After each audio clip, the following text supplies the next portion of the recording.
Okay, what does it need to be? It needs to be bigger, square footage wise. It needs to be more interesting. It's just kind of really a plain top. It needs to be like thicker and more solid. I made this coffee table a little over a year ago, and it is a little small for the space and a little bit too narrow. So what we're thinking is to make it a little bigger and to make the top a little more interesting. My plan is to cut the table in half and add a filler piece. We kind of talked about how wide that should be. My wife thought it should be closer to a foot. I really thought that was too wide. I was thinking more like 4 inches. So I think the piece in the end that I put in was about 6 inches. The other idea is to make a new top that will sit on top of the coffee table, but that will be the second half of the video. To start, I'll take the coffee table back out to the shop. I thought about and agonized for about a week about cutting the table in half. I really didn't want to screw this up, although it was a very straightforward cut. It was just right down the center. And it went pretty easily as the tabletop is flat, so it was really just like cutting any kind of panel in half. Once I cut the table in half, I could joint the two cut faces. I found a piece of wood from the same tree that I made the top of the table saw from. It's red alder, so it's fairly soft, and I could make the piece that's going to fill in the cut that I made in the table. I scraped the glue off my flat surface, and I could clamp up the pieces to make sure everything was going to work. I sketched out a line of the section of the table so I could cut down this infill piece a little bit so I wouldn't have so much to carve off once the piece is glued in place. I marked for where I could put biscuits into both the table and the new piece. I can take everything apart, and I cut the slots for the biscuits. I did just one row of biscuits near the top surface of the table. This will mostly just help to align the three pieces while they're being clamped together with the glue. And with biscuits, I always do a dry fit because you don't want it not aligning when the glue's actually on there. I did find a few of the biscuits I had out of alignment, and I had to recut a few of them. Then I cut off the extra bit in the infill piece so it matches the curve of the underside of the table. Then it was just a matter of gluing and clamping. I did 2 of the pieces first and let them dry, then glued and clamped the other half of the table. So it wasn't all 3 pieces being clamped at the same time, which made it a little more straightforward. Once everything was together, I could trim up the sides on the table saw. I left the infill piece a little bit long so I could cut it flush once everything was glued together. Then I spent some time shaping the new piece to fit with the old table, and this actually went pretty smoothly. The wood is soft, so it carves really nicely.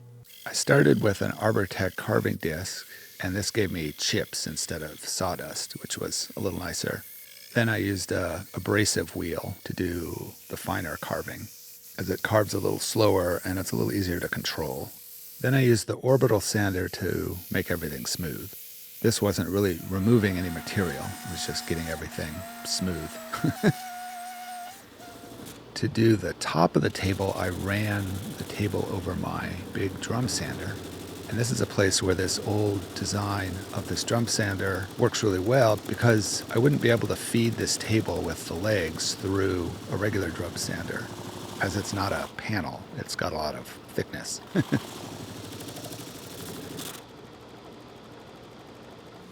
Then I could do the final sanding with the orbital sander.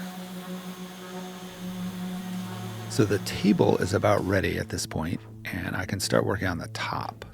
And the idea is to make a big panel that'll cover the top. My architect mind wanted to do some kind of graphic that was about the 2 pieces coming together of the table. One thought I had was just to do 2 pieces that had sort of a curvy seam between the 2. Then I had an idea to do a zipper with a bunch of little segmented pieces and a zipper pulling them together. But what I ended up doing was to take an Escher-inspired design and have sort of a transformation from one thing to another across the width of the table. So I've got fish going to birds. What I need is some light wood and some dark wood so I can make this pattern. I still have a little bit of the maple that I cut up a few years ago that I need to use for something.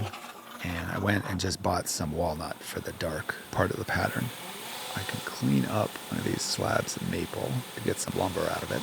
And on the big bandsaw, I can cut some straight edges on this piece. I can face join a side and plane the piece. Get something that's nice and rectangular. I drew a line down the center and resawed the piece in half as I didn't need this much thickness. So for the top of the table, I need a walnut piece and a maple piece that will be the base piece for the top. And they'll be connected with a sort of curvy edge that'll follow the pattern of the fish and the birds. Then I need two more similar pieces to cut the birds and the fish out of to go into the holes that I'll cut in the base piece. So what I need in the end are 4 panels. 2 that are slightly thicker for the base and 2 that are slightly thinner to cut the birds and fish out of. I don't have wood that's really wide enough for any of this. They need to be connected together. I think what was funny is when I cut out the fish out of this piece, I cut all the way down to the biscuits. And then this is the maple going together, which is really similar. Now I can make the pieces that I'll cut the fish and the birds out of, which is really the same idea. Joining, planing, attaching. For the piece that I will cut the fish out of, I had a scrap piece of the maple left, and I could cut that into thirds on the table saw, as it wasn't very wide, and I didn't need quite as much thickness. And I can glue these 3 pieces together to make a wider panel that I can cut the fish out of. And for these, I didn't bother with biscuits. I just glued everything together. I figured they would be aligned well enough, and I didn't need really strength for anything. And I should have wiped the glue off while it was wet, but it wasn't a big deal. My walnut panel was slightly bigger than 18 inches, so I cut off an edge so it would fit through the planer, and I could clean up the surface nicely. I need to make some tabs to glue to these various panels so I can hold them down to the CNC machine. I cut out a bunch of squares out of some pine, I think. With the pieces that I'm going to cut the fish and the birds out of, I can put the tabs on each side, and it's fairly straightforward, and I just need tabs at each corner and maybe a set in the middle. For the panels that are going to be the base piece, the first thing I'm going to need to do with those is cut a seam along the long edge on each of them. So the tabs need to be along one long edge and then at the corner on the short edge at the opposite corner. As I would be cutting off the tabs when I cut that seam, I need to hold this on the CNC table from one edge and then just behind the other edge on the panel. I decided to cut the birds and the fish out first, so I would have them to make sure they fit into the holes for them that I'll cut in them in the base piece. One thing I can do with the laser on the CNC is I can label all of the pieces that are going to be cut out, as the birds and the fish are in slightly different groups with slightly different shapes. I need to keep track of which group each bird and each fish is in. And I'm going to flip these over and put the top into the hole so I can do the laser engraving of the numbers on this side, and they'll be on the inside when the piece is done. So I did all the fish out of the maple, and I can do all the birds out of the walnut. I probably should have had the brush on the dust collection at this point. I have all the fish and birds, and I can cut them out of the panel on the bandsaw. This took longer than I thought it was going to, as I didn't really realize how many fish and birds, and especially birds, I had. was a little tricky as the cutting was easy, but I couldn't hit the birds and the fish with the bandsaw blade, or I'd leave a mark or a hole in the final piece. So it was somewhat slow going. I can start working on the base. I wanted to lay out the pieces on the CNC, as once I cut that seam, then I need to keep everything in that same location. And the seam is part of the pattern between the dark and the light. So I cut the edge into the walnut piece. I had checked, I think, at least 3 times to make sure I was cutting on the right side of the line, and I still managed to cut on the wrong side of the line, which meant it wasn't going to work. So I had to cut the piece again, making really, really sure I was on the right side of the line so the 2 pieces will fit together once they're cut. Luckily, I had made my walnut piece a little wider, so I had some extra width. I could do the second cut. So it was fine in the end. It was just, I couldn't believe how many times I had checked and I still managed to screw up which side of the line I was cutting on. If you cut on the wrong side of the line, then the kerf of the bit means that the radiuses of the curves are all wrong and won't fit with the other side. Then I cut the maple piece. And now that the maple piece is in place, I have to do the entire project at this location. So some of my hold downs are there just to register where this piece is on the table. And some of my tabs were holding some of the walnut in place. I carefully cut the tabs to release the little bit of walnut that was in the way. Then I can make sure these fit, and they did, amazingly. I marked on the maple where the hold downs that are registration marks on the table. I decided I should glue this over on my work table so I wouldn't accidentally glue the piece down to the CNC table. And it was just a matter of getting glue into the seam and putting it together. It should be a really strong seam with the shape that it has. And I clamped it, but I'm not sure the clamps are really doing anything. Then I can put the piece back, and it should be in the same place if I push the piece up against where it was before. I laid out all the fish and birds, make sure it looked okay. Then I can cut the holes, or I guess the mortises for the fish and the birds. The pattern of the fish and the birds at this point should follow the seam that's cut between the walnut and the maple. And at this point, I didn't realize this at the time, but I see it now in the time lapse. Some of the tubing for the laser got somehow pulled out and started to get stuck on things on the table, like the hold downs, which is fine until the very end, and the machine skipped on the gears at the last 2 birds and kind of screwed up their location. I ended up doing is to cut out those birds at the wrong location based on where the machine thought it was after it had moved. Then rehome the machine and do the final pass on all of the other birds and fish. Then I'll go back and make maple plugs for those birds that are in the wrong location. And I'll sort of try and erase where I cut them wrong.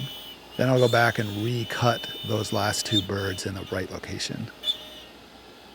I made sure the birds and the fish were going to fit, and they seemed like they were pretty good before I moved the piece. Then I can make the maple plugs that I'm going to have to put in the base piece because the machine skipped, because the tubes were coming out. What was supposed to be finished now took an extra day to work on this.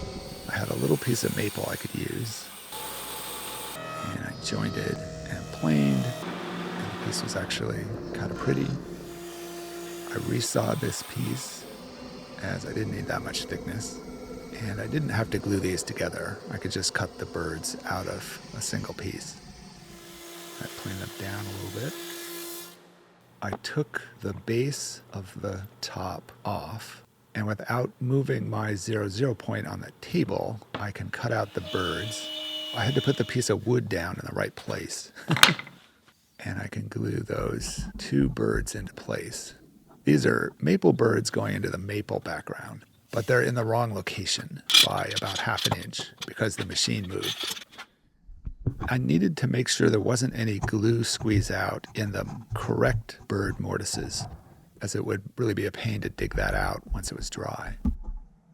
Then I can put the base back on the table in the right location, or the same location, and I can cut the mortises for the birds in the correct location now. So there'll be sort of a little maple shadow underneath those two birds. And there was sort of half of a third bird that hadn't been cut yet. My plugs stuck up just a little bit, and I realized this was going to be a problem, so I cut those off just by going around the outside of the bird with a sort of wide multiple pass, just to flatten that. Now we can take the piece off again and glue all the birds and fish into place.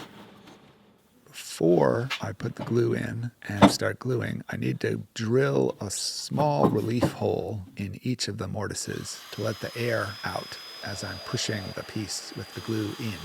If the air gets stuck underneath that piece, it gets really hard to get the piece in. It's sort of like a little piston with a bunch of glue that keeps the air from coming out.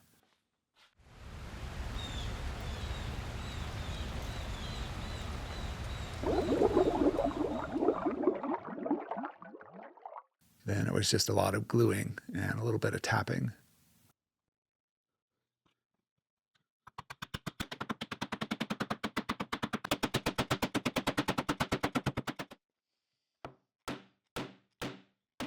There were a few birds and fish at the edge that I didn't want to have hang over, and there were a couple where the tabs were in the way, so I really had to cut them shorter so they'd fit. So it was easy, it just took a little bit of planning. And those weren't fitting in quite as tight as the seam didn't go all the way around the piece, so I used little clamps to hold these in. And they were at the edge, so the clamps worked pretty easily. Then I can put the piece back on the table and I can flatten everything. I set the bit just the tiniest bit below the surface of the base. So it was, for the most part, just cutting off the birds and the fish, as it was already fairly thin, and I didn't really want to make it any thinner. But that worked pretty well. I used a small 1/2-inch bit to do this, as sometimes I find if I use a bigger sort of slab flattening bit on the segmented pieces, it'll tear out some of the segmented seams. So with the 1/2-inch bit, this seemed to work pretty well. It takes a little longer, but it's just time. Then I clamp the piece to the table and I could cut off some of the birds and fish that I should have cut off earlier because the flattening didn't flatten those and the piece wouldn't sit flat when I flipped the piece over. Because I'm going to work on the back now. My tabs, I think, were set more for the other slabs that I cut the birds and fish out of, so they weren't quite thick enough, and I used shims to hold the tabs up a little bit so they wouldn't break off when I'm using the hold downs on them. I found the center, and I used that as my 0, point. And what I want to do is to cut out a big rectangle out of the back, and this rectangle will fit into the top of the coffee table, so that this new top will just sit on the coffee table and it won't slide around. It's sort of a huge, very shallow mortise. And once I had it mostly out, I could go around and do a final pass around the edge. This will get it up to the right size and clean up that edge. I didn't do anything special about the corners, so I had to square them up so they'll fit around the square corners of the coffee table. The wood is soft, and it was a tiny little piece I had to take out. Tried to see if it would fit. It wasn't quite big enough, so I went around and did another finishing pass and cleaned up the corners, and then it fit. I thought about cutting the piece to its final shape on the CNC, but I decided it'd be just as easy to cut off the tabs on the bandsaw, joint the two long edges. Once I had the two long edges jointed, I could trim up the ends on the table saw. With the setup on the CNC and the sort of using the traditional woodworking machines, it was probably about the same amount of time. And my fear is with the CNC, the very last thing I do on it is where I'll screw up the project. If I just don't do the final last thing, then I don't have a chance to screw it up. Fit on the table. Hand sanded the corners down just a little bit. This isn't quite so sharp. And I put finish on the table. The last time I used Osmo, so that's what I'm using this time. And then I used polyurethane on the top. I didn't really like how it looked, so I sanded it a little and I put paste wax on. That seems better. And I can bring it back in the living room, and it's definitely bigger. I had kind of forgotten about the idea that we talked about making it thicker and sort of heavier. So the top is a little thin, but it looks really cool. And Waffles likes it, sort of.